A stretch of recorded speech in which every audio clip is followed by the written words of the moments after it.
Déjà bonjour. Non, c'est pas grave. Déjà bonjour à tous. Je fais cette petite vidéo par rapport à la vidéo de Malox. Déjà j'ai beaucoup aimé la vidéo. Je pense que j'aime beaucoup Malox par rapport à son franc-parler. C'est quelqu'un de très structuré dans sa façon de parler. Quelqu'un qui sait où il va, qui sait ce qu'il veut. Malgré que ses mots sont assez crus, c'est quelqu'un d'assez honnête quand même.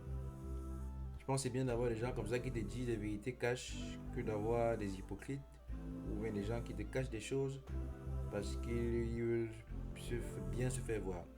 Alors je voulais revenir par rapport... J'ai vu dans les commentaires des gens qui ont dit qu'il a refusé 100 millions. Je ne pense pas, que c'est un mensonge, je pense que c'est vrai. Je pense qu'il a vraiment refusé 100 millions. Parce que 100 millions, il faut évaluer. Parce qu'il n'a pas précisé aussi la période. Hein.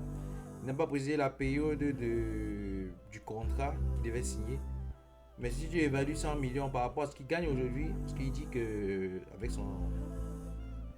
son bal probablement, il fait à peu près 3 millions par jour, plus ou moins. Alors ça c'est intéressant. Si tu fais 3 millions par jour en un mois, tu as combien? Tu as 19 millions, voilà, 99 millions. Voilà, donc je pense qu'en 2 mois, il peut facilement avoir 100 millions. Je pense. Là, il faut regarder les bénéfices au chiffre d'affaires. Ça, c'est notre débat. Mais je pense que s'il dit qu'il a refusé 100 millions, je pense que ça peut être vrai qu'il a refusé 100 millions.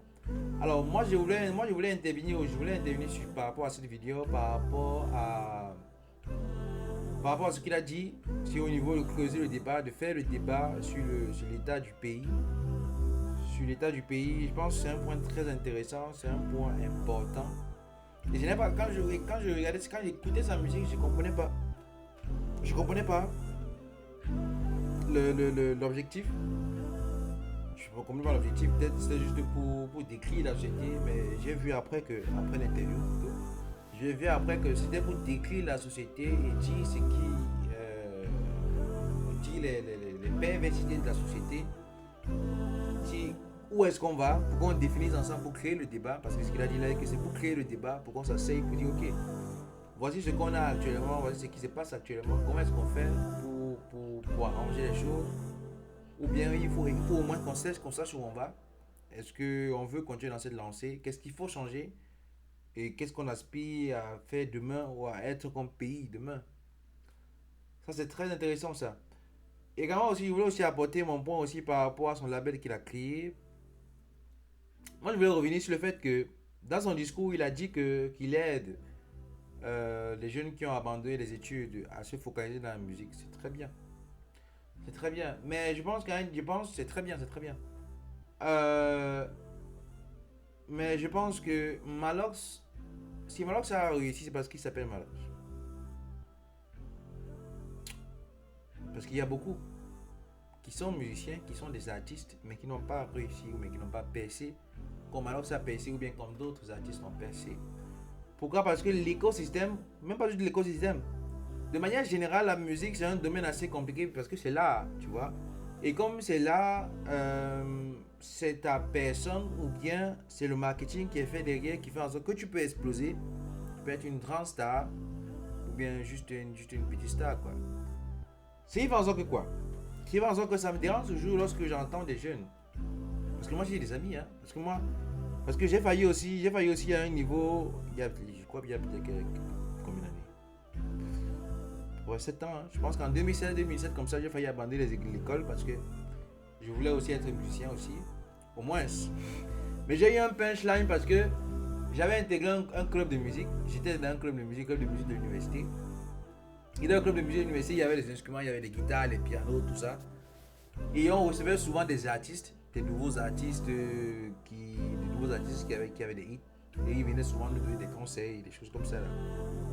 Alors ce qui s'est passé, c'est que il y avait le plus ancien du club de musique qui ça fait une quinzaine d'années qui chante. Voilà. Alors donc, lorsqu'il est venu pitcher, lorsqu'il est venu parler, il a chanté, il a très bien chanté. Il a très bien chanté. J'ai posé des questions après à des gens qui le connaissent, qu'est-ce qu'il fait dans la vie, qu'est-ce qu'il fait, pourquoi est-ce que je ne le connais pas, je ne le connaissais pas musicalement, comment on peut connaître les Charlotte du Pandaron et tous les autres. Alors on m'a dit que C'est que c'est un chanteur, lui chante dans les cabarets. Bon, ça fait depuis 15 ans qu'il essaye de faire du PSC dans la musique. Bon, actuellement, il est dans les cabarets. Et quand je le regardais physiquement, je me suis posé la question. Ce gars, il avait 15 ans et il chante très bien. Il chantait ultra bien. Je me suis posé la question, mais ce gars qui chante très bien comme ça, il chante très bien comme ça, mais il ne perce pas. Ça veut dire qu'il y a un problème. Ça veut dire que c'est compliqué de percer dans la musique. Si quand je le vois, qui chante très bien et que moi je chante même pas, moi je chante pas très bien, par rapport à lui en tout cas. Et lui c'est un professionnel, c'est un expert dans la musique, ça fait plus d'une vingtaine d'années. Je pense que c'est un gars qui a chanté avec les Richard Bona dans les cabarets. Je pense, d'après ce qu'il disait, hein. Est-ce que c'est vrai, je sais pas. Mais quand je le regardais physiquement, sa vie ne me donnait pas envie. Ça me donnait vraiment pas envie, sa vie ne me donnait pas envie. Je me suis posé la question, je me suis dit, je pense que la musique c'est bien. En tant que plan A, si c'est vraiment une passion. Mais il faut toujours avoir un plan B au moins. Pourquoi? Parce que j'ai des amis aussi, parce que quand je réfléchissais à abandonner les études, j'ai des amis aussi qui ont abandonné les études en même temps que moi. On est en première année à l'université. Les amis aussi qui ont abandonné l'université qui ont abandonné l'université aussi par rapport à cela. J'avais 17 ans aujourd'hui. 2017. Ça fait 6 ans. Ça fait 6 ans aujourd'hui. Et ils n'ont pas toujours baissé. Ouais. Donc actuellement, ils n'ont ni disque d'or, ni récompense musicale, ils n'ont aucune récompense musicale, on ne les connaît même pas. Ils n'ont ni diplôme. C'est ça la vérité, c'est ça la réalité. La réalité c'est que c'est très bien de vouloir percer dans la musique, ou bien dans l'art de manière générale, que ce soit le football, que ce soit tout. Hein. Parce que si vous revenez par exemple, si revenons par exemple sur le cas de la France, sur le cas de la France par exemple, il y a 2 millions de personnes qui ont la licence professionnelle de footballeur en France. Mais il n'y a que 1100 qui sont des professionnels. 1100 qui sont des professionnels. Si calculons pour voir c'est quoi le pourcentage. On va calculer. 1100 divisé par 2 millions. Divisé par 2 millions. C'est quoi ça? Ça fait 0,055%. Donc en fait, il y a 0,55% parmi tous ceux qui ont la licence professionnelle de football en France, malgré que c'est un français, malgré que c'est un pays développé. 0,055% de personnes gagnent leur vie avec le football. Tous les autres galèrent. Tous les autres galèrent. Et parmi tous les autres qui galèrent, il y a ceux dont les parents ont des ressources financières pour pouvoir les aider leurs enfants dans leurs rêves, que même s'ils ne gagnent pas, au moins il y a une entreprise familiale qui tourne, qui apporte de l'argent. Il y a des choses, il y a des biens immobiliers, des choses, plein de choses qui font en sorte qu'ils puissent vivre tout en continuant sa passion, c'est très bien. Mais il y a aussi ceux-là aussi qui n'ont pas cet appui financier derrière eux pour pouvoir les épauler. C'est à eux que je parle. Donc du coup, tu as des gens, plein de gens, qui ont abandonné les études. Non, ce qui est bien au moins, c'est qu'en France, au moins, tu forces au moins à avoir le bac pro. Au moins, c'est bien. Au moins, tu as le bac pro. Tu peux faire des choses après, au moins, c'est très bien. Mais dans certains pays, mais dans d'autres pays, s'il faut revenir sur le cas du Cameroun, tu as des gens qui ont abandonné les études, qui n'ont ni diplôme, qui n'ont ni compétences, proprement, qui n'ont aucune compétence dans le domaine de la vie. Ce qu'ils savent faire, c'est faire le football. C'est très bien. Donc du coup, tu as des gens qui se retrouvent à ni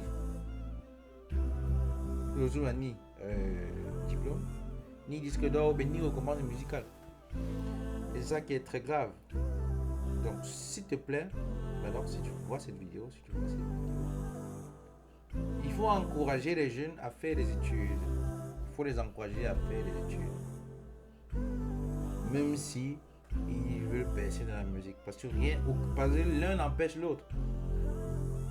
Rien n'empêche l'autre. Tu peux faire les deux. Tu peux fréquenter en journée et le soir, tu es au studio en train de chanter. Rien n'empêche l'autre. Voilà. Bon, également aussi, je te souhaite aussi beaucoup de courage aussi par rapport par beaucoup de succès par rapport à ton projet musical, à l'album que tu es en train de faire. C'est très bien. Je pense que du côté de la diaspora, on va essayer de faire des choses, de communication par rapport à cela. Sur ce, je pense que c'est tout ce que je voulais dire par rapport à la vidéo de Malox. Je pense pas qu'il y ait des choses que je peux rajouter. Je pense pas.